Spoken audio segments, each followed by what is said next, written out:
In 1933, the SS numbered fewer than 50,000 men,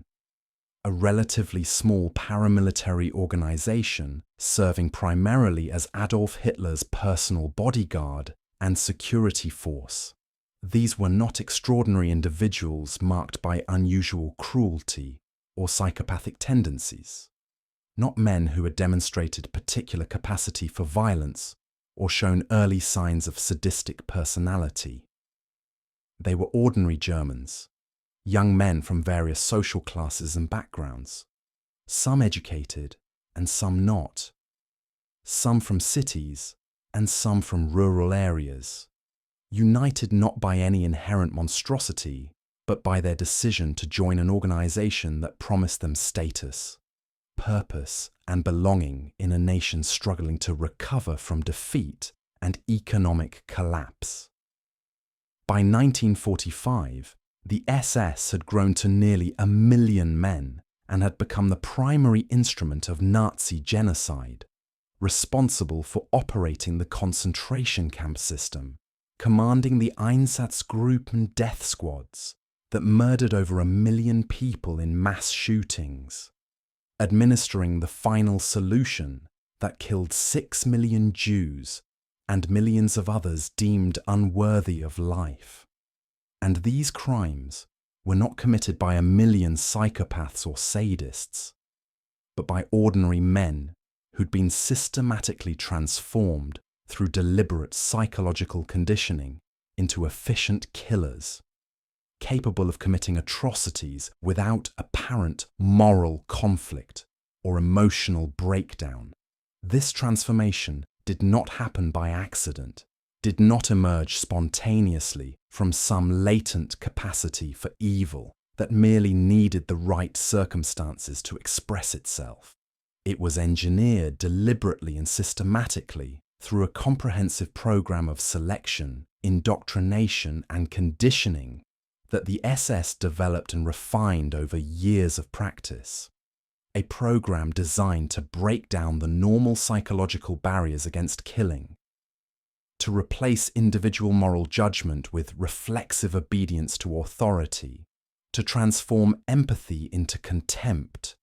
to make murder feel not like a violation of human decency, but like a necessary and even noble duty in service of a higher cause. Welcome to Forgotten Minds. Today, we dissect not individual psychology, but the systematic process through which ordinary men were manufactured into killers, exploring the specific techniques and mechanisms that the SS used to accomplish this transformation, and recognizing that these same techniques remain available and potentially effective in any society that chooses to employ them. Because the psychological vulnerabilities they exploit are not unique to Nazi Germany, but are universal features of human nature. The transformation of ordinary men into SS killers began not with the men who eventually joined, but with the careful selection of who would be allowed to join in the first place. The SS did not accept everyone who applied, but maintained rigorous selection criteria designed to identify candidates who possess certain psychological characteristics that would make them particularly susceptible to the conditioning process that would follow. They were not looking for obvious sadists or criminals who would be unreliable and difficult to control, but rather for men who demonstrated specific traits that research has since confirmed: predict obedience and conformity under authoritarian conditions. They screened for men who showed respect for hierarchy and authority, who had backgrounds suggesting they had internalized values of discipline and order, who came from families or social contexts where questioning superiors was discouraged,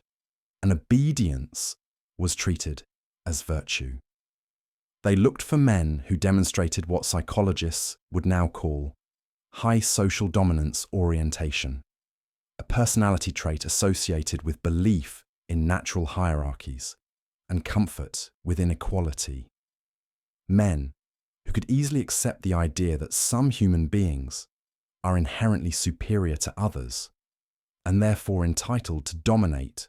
or even eliminate inferiors. They sought men who showed strong in-group loyalty and affinity for tribalistic thinking, who derived their identity and self-worth from membership in collectives rather than from individual achievement or internal values, who could be motivated by appeals to group solidarity and threats to group survival. And critically, they screened out men who showed too much independence of thought, too much tendency toward questioning or moral reflection, too much capacity for empathy that extended beyond their immediate social circle, because these traits would interfere with the conditioning process and create resistance to the transformation the SS intended to produce. Once selected, SS recruits underwent an intensive indoctrination process designed to systematically replace their existing identity and moral framework with a new identity built entirely around SS ideology and loyalty. The process began with deliberate identity destruction, with techniques designed to break down the recruit's sense of individual self and make him psychologically dependent on the organization for his sense of worth and meaning. Recruits were subjected to extreme physical demands, sleep deprivation, constant harassment and humiliation, arbitrary rules that changed without warning, all designed to create a state of confusion and exhaustion where resistance becomes impossible and where the only psychological refuge is surrender to the organization's demands. Simultaneously, recruits were exposed to constant ideological messaging, hours of lectures and discussions about racial theory, about the existential threat that Jews and other inferior races pose to German survival, about the historical destiny of the Aryan race and the sacred mission of the SS as its guardian and protector. This messaging was not presented as one perspective among many, but as scientific truth, as facts that any rational person would accept, supported by elaborate pseudo-scientific theories and carefully selected historical examples that seem to confirm Nazi ideology. The repetition was relentless, the message simple and emotionally powerful. You are part of a superior race locked in a life or death struggle with inferior but dangerous enemies, and only through absolute loyalty to the SS and willingness to do whatever is necessary can your race survive and fulfill its destiny. The recruits were taught a new language, a system of euphemisms and technical terms that would allow them to discuss and perform atrocities without confronting the human reality of what they were doing. Jews were not people, but subhumans or parasites, or simply pieces to be processed. Killing was not murder, but special treatment or resettlement or elimination of threats to racial security. This linguistic transformation is psychologically crucial because language shapes thought, and when you cannot name something for what it truly is, when the words available to describe an action obscure its moral content, it becomes far easier to perform that action without experiencing guilt or moral conflict. The SS understood intuitively what psychological research has since confirmed. You cannot ask someone to commit extreme violence immediately, that moral boundaries must be crossed gradually through a process of incremental brutalization, where each step prepares the ground for the next. New SS men were not immediately sent to operate gas chambers or participate in mass shootings, but were introduced to violence gradually through a carefully calibrated progression of increasingly severe actions that normalize brutality and desensitize them to suffering. They began with actions that violated social norms, but could still be rationalized as legitimate exercises of authority: rough treatment of prisoners during arrests, harsh discipline in camps, enforcement of dehumanizing rules, then progressed to witnessing violence without participating directly, observing beatings and executions carried out by more experienced SS men, becoming accustomed to the sight of suffering without intervening, then to participating in violence in limited ways that diffused individual responsibility, being part of firing squads where no single shooter could be identified as responsible for the death, assisting in executions without pulling the trigger themselves. And finally, when they had been sufficiently desensitized and had already crossed numerous smaller moral boundaries, they were required to participate directly in killing. But by this point, the psychological preparation was so thorough that most found they could do it, that they had been transformed through this gradual process into people capable of actions they would have found unthinkable before joining the SS. Each step in this progression made the next step seem less extreme, created psychological pressure to continue, because turning back would require acknowledging that all the previous steps had been wrong, which would destroy the identity and sense of purpose that the SS had given them. The transformation of ordinary men into killers was reinforced through powerful group dynamics that made it psychologically difficult to resist, even when individual recruits experience moral doubt or emotional distress. The SS deliberately structured training and operations to maximize conformity pressure, to ensure that any individual who hesitated or questioned would face immediate social consequences that made compliance seem easier than resistance. Units were kept together through training and deployment, creating strong bonds of loyalty and mutual dependence that could be weaponized to enforce conformity. When everyone around you is participating in atrocities, when refusing means marking yourself as weak or disloyal or suspicious, when the social cost of resistance is immediate ostracism from the group that has become your entire social world, the psychological pressure to conform becomes nearly overwhelming. Research on group conformity, from Solomon Ash's experiments through Stanley Milgram's obedience studies, has demonstrated that human beings will violate their own judgment and values to an extraordinary degree when faced with unanimous group pressure or authoritative commands. Moreover, the SS created a culture where expressions of doubt or hesitation were not just discouraged, but actively dangerous, where questioning orders or showing sympathy for victims could lead to accusations of disloyalty, to punishment, potentially to being marked as unreliable, and facing consequences that ranged from demotion to imprisonment or worse. This created an environment where even those who experienced moral qualms kept them private, where the absence of any visible dissent reinforced the impression that everyone else accepted what they were doing, creating a false consensus that made it seem that participation in atrocities was normal and morally acceptable rather than extraordinary and criminal. Once the transformation was complete, once ordinary men had been turned into efficient killers, the psychological mechanisms that maintained this transformation and prevented moral breakdown were sophisticated and multi-layered.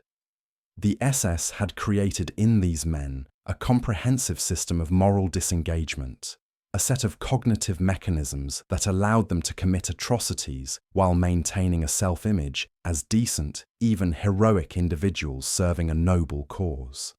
They employed what psychologist Albert Bandura identified as moral justification, framing their actions not as crimes, but as necessary measures in defense of their race and nation, as difficult duties that strong men must be willing to perform even when emotionally challenging. They used euphemistic labeling, discussing mass murder in sanitized administrative language that obscured its human reality. They practiced advantageous comparison, pointing to alleged crimes of their enemies to make their own actions seem justified or even restrained by comparison. They displaced responsibility, attributing their actions to orders from superiors rather than to personal choice. They diffused responsibility,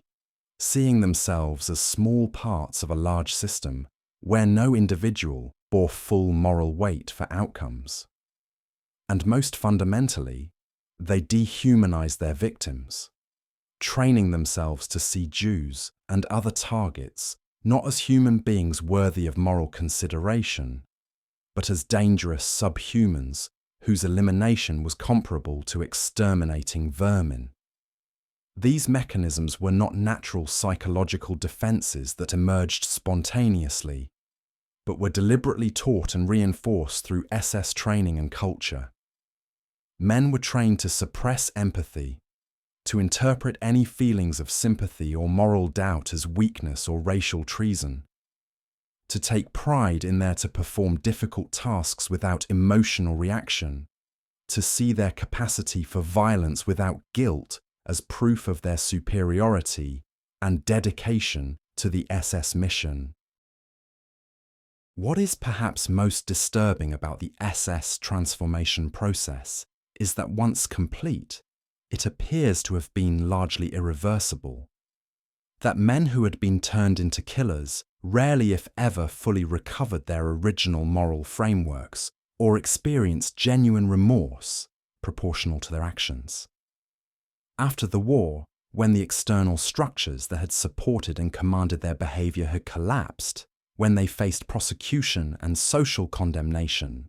most former SS men did not undergo moral awakening, but rather maintained their psychological defenses,